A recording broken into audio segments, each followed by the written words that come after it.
మా అపార్ట్మెంట్స్ పెద్ద gated community, పాష్. నా కర్మగాలి ఇట్లాంటివన్నీ నాకంటే పడతాయి. అందరికంటే పడతాయి ఏమో గానీ ప్రతిస్పందించేది లాక్కొని పీక్కొని చచ్చేది నాలాంటి వాళ్ళే కాబట్టి కరెక్ట్‌గా నేను ఈవినింగ్ బయటికి వచ్చాను. అక్కడ దగ్గర ఉన్న షాప్‌లో ఏదో పర్చేజ్ చేసుకొని వెళ్దాం, వాకింగ్ ఉంటదని చెప్పేసని. నేను ఇలా వచ్చేటప్పుడు కారు ఆన్ చేసి ఉంది ఇంజిన్. ఓకే. ఓకే. నేను దాదాపు షాపింగ్ చేసుకొని మళ్ళీ తిరిగి వచ్చేసరికి దగ్గర దగ్గర ఒక 25, 30 మినిట్స్, హాఫ్ అన్ అవర్ పడింది. గజం కేవలం 500 రూపాయలతో 1210 గజాల భూమి కేవలం 6 లక్షలు మాత్రమే. అప్పటికి కార్ ఇంజిన్ ఆన్ లో ఉంది. ఇదేంటబ్బా, అరగంట పైన కార్ ఇంజిన్ ఆన్ లో ఉంది ఏంటి, డ్రైవర్లు ఏసీ వేసుకొని కూర్చున్నారా లేకపోతే ఇంతసేపు వెయిటింగ్, ఇంతసేపు ఆన్ లో ఉంది ఏంటా అని ఆ సౌండ్కి పక్కకి తిరిగి చూస్తే ఒక అబ్బాయి ఒక అమ్మాయి పక్క పక్కన కూర్చొని ఉన్నారు. ఓరేళ్ళ దెంపదగా మాట్లాడుకుంటానికి కూర్చుని చచ్చారా, ఇక్కడున్నారా అనుకొని వెళ్తూ చూసేసరికి ఇక్కడున్న అమ్మాయి వెనక్కి తిరిగి చూసేసరికి నేను ఆ వెనక ఉన్న సీట్లో చూస్తే వెనక ఇద్దరు ఆడ మగ పడుకొని ఉన్నారు, హాఫ్ నెకేటెడ్గా. కరెక్ట్గా అపార్ట్మెంట్ గోడ పక్కనే, రోడ్డు మీదే. సాయంత్రం 6 గంటలకి కారు కూడా చెప్తాను, కలరు రెడ్ కలరు. అక్కడే తలుపు కొట్టేసి బయటికి లాగుదాం అనుకున్నాను కానీ ప్రపంచానికి పట్టని విషయం నాకెందుకులే అని చెప్పి, పాపం వాళ్ళ ప్రైవసీని ఎందుకు వేస్ట్ చేస్తామని జనాలు నన్ను అడిగితే నేనేం సమాధానం చెప్పాలనుకొని వాళ్ళ ప్రైవసీని వాళ్ళకి వదిలేసి సిగ్గు లేకుండా లోపలికి నడుచుకుంటూ వచ్చే తల దించుకుని. అదే దారిలో చాలామంది నడిచారు, వాళ్ళకెవరికి పట్టల, చూస్తూనే ఉన్నారు, వాళ్ళకెవరికి పట్టల. అదే దాంట్లో కరెక్ట్గా మేము నడిచే దారిలోనే సాయంత్రం అయ్యేసరికి ఆడ మగ ఒకళ్ళ వాళ్ళల్లో ఒకళ్ళు కూర్చుంటారు. ఇక్కడ దాదాపు ఒక 200 కుటుంబాలు ఉంటాయి. ఏ ఒక్క కుటుంబము అబ్జెక్ట్ చేయదు, ఊరే ఎందుకు కూర్చుంటున్నావురా, దాని ఒళ్ళో నువ్వెందుకు కూర్చుంటున్నావురా, నీ ఒళ్ళో అదెందుకు కూర్చుంటుందిరా అని అడగరు. నాలాంటిది వెళితే ఎదురుగుండా నుంచుంటా, అది ఒళ్ళో నుంచి దిగేదాకా ఏం మాట్లాడను. సమాజానికి పట్టనటువంటి విషయాలు పిల్లలకి ఎలా పడతాయమ్మా?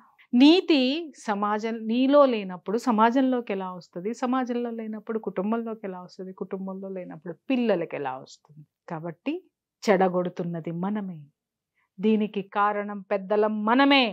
వ్యవస్థను ప్రశ్నించకపోవడము, మన ఇంట్లోకి వచ్చినటువంటి దరిద్రాన్ని తరిమి కొట్టడం అనేటటువంటి ఆలోచన మనకి లేకపోవడము, అసక్తులుగా నిలబడిపోవటం, ఎవడో బలవంతుడు ఎక్కడో ఉన్నాడని ఊహించడం, వీటి వల్ల కాదా భ్రష్టు పట్టిపోతున్నాం మనం? దయచేసి చెప్తున్నా, పేరెంట్స్లో ఆలోచన రావాలి, పేరెంట్స్ తిరగబడి తీరాలి. స్కూల్స్లో ట్యాబులు ఇచ్చేటప్పుడు కూడా నేను చెప్తున్నాను, ట్యాబులు ఉన్నప్పుడు నెట్ ఉంటుంది.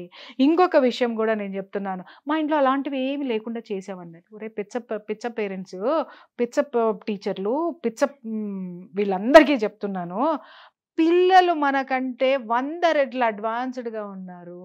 నువ్వు ఎన్ని లాక్ చేసినా వాళ్ళు నేర్చుకునేది లాక్ ఎలా ఓపెన్ చెయ్యాలి అనేది ఖచ్చితంగా దాంట్లోకి అవి ఆహ్వానిస్తున్నారు. టెక్నాలజీ ఏమైనా ఉందా, ఎలా ఉండాలి అని అంటే, అక్కడ నీ పిల్లలు ఫోన్ ఆన్ చేశారు, అక్కడ ఏదన్నా వచ్చింది అని అంటే నీ పిల్లలు ఏం చూస్తున్నారో నీ ఫోనుల్లోకి వచ్చేయాలి. అట్లాంటిది లేనట్టుంది కదండి. ఉంది, పెట్టుకోవచ్చు, కానీ పిల్లలు దాన్ని లాక్ చేస్తున్నారు. అలా లాక్ చేయకుండా ఇంకేదన్నా కనిపెట్టగలరేమో కనిపెట్టండి. పిల్లలకి మనం ఆ మానిటరింగ్ చేసామంటే ఇదిగో మమ్మల్ని అవమానిస్తున్నారు, మమ్మల్ని అనుమానిస్తున్నారు, మమ్మల్ని అది చేస్తున్నారు అని మళ్ళీ సూసైడ్ టెండెన్సీకి వెళ్ళిపోవడం, టెండెన్సీ ఉన్న వాళ్ళు సూసైడ్ ట్రై చేయడమో, అటెంప్ట్ చేయటమో, లేకపోతే ఇంకేదన్నా ఉంటే డిప్రెషన్లోకి వెళ్ళిపోవటమో, ఇంకొకటి. నేను చెప్తున్నాను, ఇవాళ భావి భారత పౌరుడు ఎవ్వడూ కూడా శారీరక దృఢత్వం లేదు, మానసిక దృఢత్వం లేదు, నిజాయితీ లేదు, వాడికి సంస్కరణ లేదు, వాడికి దేశం పట్ల భక్తి లేదు, వాడి మీద వాడికి బాధ్యత లేదు. ఆ విధంగా ఇవాళ మనము పిల్లల్ని కంటున్నాము, ఆ విధంగానే విద్యా వ్యవస్థలు విద్యను నేర్పుతున్నాయి, ఆ విధంగానే ప్రభుత్వాలు కూడా వాళ్ళని ప్రోత్సహిస్తున్నాయి. 18 years పిల్లలకి నువ్వు మందు అమ్ముతావా? వైన్ షాపుల ముందు నువ్వు చూడు, 18 years పిల్లలకి ఆ కార్డు చూపిస్తే 18 రాగానే నువ్వు ఇచ్చేస్తావా? 18 ఏళ్ళకి వాడి బాడీ ఎలా ఉంటుంది, ఎంత లేతగా ఉంటుంది, ఎంత పచ్చిగా ఉంటుంది. నువ్వు ఇలాంటి యాసిడ్ వాడి బాడీలో పోసి ఏం నేర్పుతున్నావు అంటే, యువతని ఎలా తయారు చేస్తున్నావు? ఏ దృఢత్వం వాడికి ఉంది? 25 ఏళ్ళు వచ్చేసరికి వాడి శారీరక దృఢత్వం కానీ మానసిక స్థిరత్వం కానీ వాడికి ఎక్కడుంది? సర్వ వ్యసనాల బారిన పడుతుంటే తల్లిదండ్రులు కానీ ఎవరైనా, ఇవాళ నేను అడుగుతున్నాను, 10 దాటిన తర్వాత యూత్కి ఏం పనమ్మా రోడ్ల మీద తిరగడం? 12ంటికి చూడు, 1 గంటకు చూడు, నీకు అర్థం కాదు. చాలా మంది ఇళ్లలో పిల్లలు గబగబా తల్లిదండ్రులను అర్ధరాత్రి పూట లేపి నాకు చికెన్ తినాలనిపిస్తుంది, నాకు ఐస్ క్రీమ్ తినాలనిపిస్తుంది, నాకు పలానా తినాలనిపిస్తుంది. ఇప్పుడు ఎక్కడ తీసుకెళ్ళాలి? స్విగ్గీ కొట్టుకుంటాం. ఎక్కడి నుంచి ఈ కోరికలు కలుగుతున్నాయి? అర్ధరాత్రులు వీళ్ళు రోడ్డు మీద పడి వీళ్ళు తినే గడ్డిని తీసుకొచ్చి ఆ స్నాప్చాట్ల్లోనో లేకపోతే ఆ దరిద్రాల్లోనో పెడతారు. వీళ్ళకి నిద్ర పట్టదు కదా, అది చేతిలో పెట్టుకుని చూసుకొని నోరూరించేది. వాళ్ళు ఛాలెంజ్ చేస్తారు, వెటకారం చేస్తారు, లేకపోతే ఇంకేదన్నా చేస్తారు. లేదా వీళ్ళు అప్పటి వరకు ఎప్పుడో 9ంటికి అన్నం తింటారు, 1 గంటకి ఇది చూడంగానే ఆకలేస్తుంది, నోరు ఊరుతుంది, అది అప్పటికప్పుడు కావాలి. ఇలాంటి దరిద్రమైన తిళ్ళు తిని కూడా శరీరము బుర్ర నాశనం అయిపోతుంది. మనము ఈ వ్యవస్థని అడ్డుకోకుండానే ఈ దారుణం అనేటటువంటి దాన్ని పెంచి పోషించేశాం. ఇది ఇవాళ పెద్ద విషవృక్షమై కూర్చుంది, వటవృక్షంలాగా పెరిగిపోయింది. దాన్ని నువ్వు కోకటి వేళతో పెకిలించాలి అనంటే నువ్వు చాలా శ్రమ పడాలి, చాలా ప్రయత్నాలు చేయాలి. నీలో మార్పు రావాలి, నాలో మార్పు రావాలి, మీడియా రావాలి, జనంలో రావాలి, పేరెంట్స్లో రావాలి, పిల్లల్లో రావాలి. ఇవాళ ఒకప్పుడు పిల్లలు పెద్ద అయిన తర్వాత ఏమవుతాం అంటే ఏదో ఒకటి చెప్పేవారు. ఇవాళ ఒక్కొక్కడు ఏం మాట్లాడుతున్నా అంటే అప్పుడు సంగతి చూసుకో. వాడికి ఈ రోజు అనుకున్నది రేపు ఉండట్లా, మారిపోతుంది. రేపటి వరకు కూడా కొన్ని ఉండట్లేదు, ఇవాళ అనుకున్నది మళ్ళీ సాయంత్రానికి మారిపోతుంది. ఎందుకు వస్తుంది మార్పు అంటే ఈ దరిద్రాల్ని, విచ్చలవిడితనపు స్వేచ్ఛని, అనవసరమైనటువంటి ఆలోచనాత్మక ధోరణి పెంచి పోషించేస్తున్నాం కాబట్టి వాళ్ళందరిలో ఇవన్నీ వస్తున్నాయమ్మా. ఎందుకు నేను 3 నెలలకోసారి ఈ ప్రపంచాన్ని వదిలి కనపడకుండా పారిపోతాను అనుకుంటున్నాను? ఆ బ్రెయిన్ని డీటాక్స్ చేసుకో, లేకపోతే చచ్చిపోతాను నేను. ఈ వాస్తవాలు విని చూసి కౌన్సిలింగ్లు చేసి I want to detox my brain. అది మొన్న మధ్యన ఎవరో తెలిసిన వాళ్ళు ఫోన్ చేశారు, మీరు కాశీలో కనిపించారని.